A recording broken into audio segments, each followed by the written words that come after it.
Hi everyone, it's Enzo here from Tell the Story, and today we're going to add to the story of what's going on in the world and how we as creatives, business people can cope and can keep our faces looking forward to what's in the future.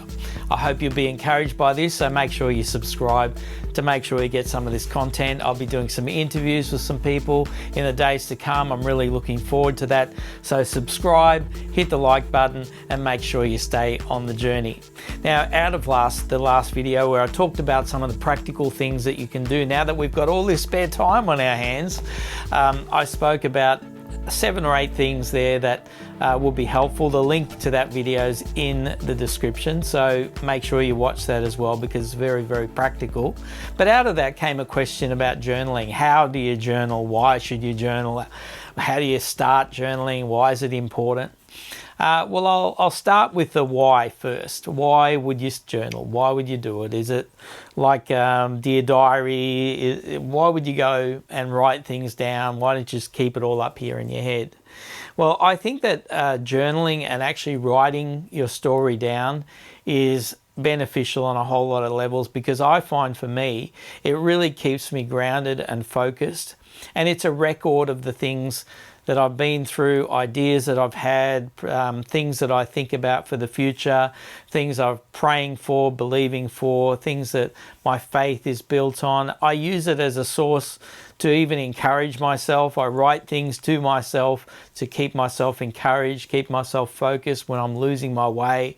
So that's why you do it. But also at this time with this COVID-19 thing going on where the world is completely changed. It's March the 31st. Can you believe it? A quarter of the year is gone. We had so many high hopes and suddenly the rug was pulled out from under us by a bug that's going around determined to find a host that it can kill. However, because all of that's happening, this is a great time to actually record some of your story, some of what you're feeling, some of what you're going through, and have it for the future as well.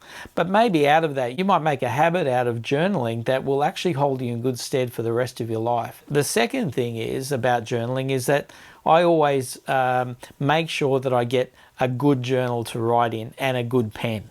Okay, I know it sounds a bit crazy. Why don't you just grab a sheet of paper or a little notebook? Now, I find that for me to journal, I have to have something nice to do it with. And for years, I've bought moleskin journals. This is my current one here. It hasn't got any lines in it. I wish it did have, but I guess having no lines in it means that I can draw in it as well and create little diagrams and things that I need. But I've bought these for many years. This particular one is worth a lot more than $20, but probably $100. I picked this up for $20 and they had like 5 for $100. They're great to write in and they're great to keep, and they've got the little strap on them. So the journal is important because it makes you make it special, but also the pen. When you have a great pen and you have a great journal, you're going to tend to want to do it in a special way, write better. But I write very carefully when I've got a journal like this. The next thing is, what do you write? Great question.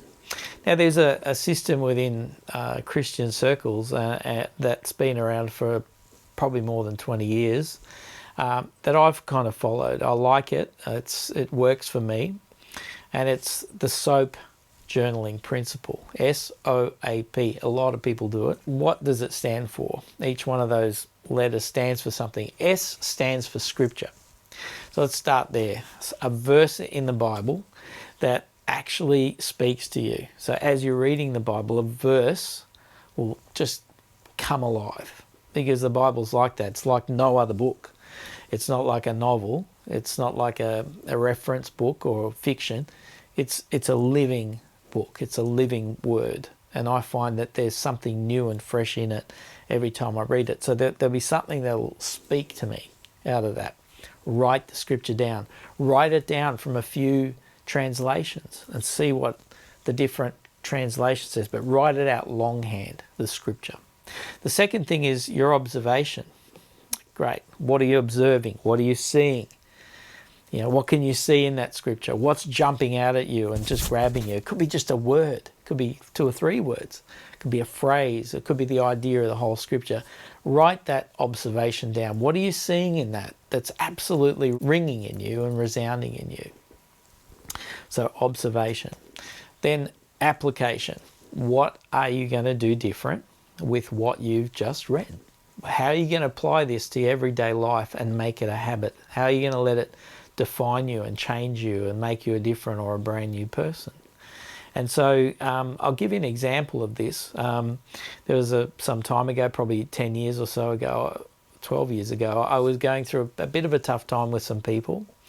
And because I was so hurt about the situation, I found myself when I spoke about these people that I was just speaking out anger and being upset, being defeated really by the situation. And I came across a Bible verse that said, let your speech be seasoned with grace. And I had that full picture in my head. Let what you say be seasoned. You know how you add salt to food to enhance the flavor? Let it be flavored, seasoned with grace. Grace is something that the other person doesn't deserve. So I started to change the way I spoke about these people. It just drastically changed my every thought about them and my conversation about them. So I spoke graciously about them. It changed my life. I've been trying to practice that as much as possible ever since, except when I get a little bit upset on the road maybe. I don't know. But that was my application. Change your speech. And then the last part is prayer. I write my prayers down when I can. I can say them. I can speak them out loud. We all can. But I actually like having a record of who I'm praying for. Sometimes I'm praying for someone that's going through a sickness, an illness. Sometimes I'm praying for my family. You know, right now we could be praying for the doctors and the nurses. Write those things down. Because in years to come, you'll look back on this prayer record and you'll see answers to prayer. You'll see God's intervention in these situations. And you'll say, I'm glad I prayed for that person. Now, some do's and don'ts about journaling. Don't use your journal to be against yourself.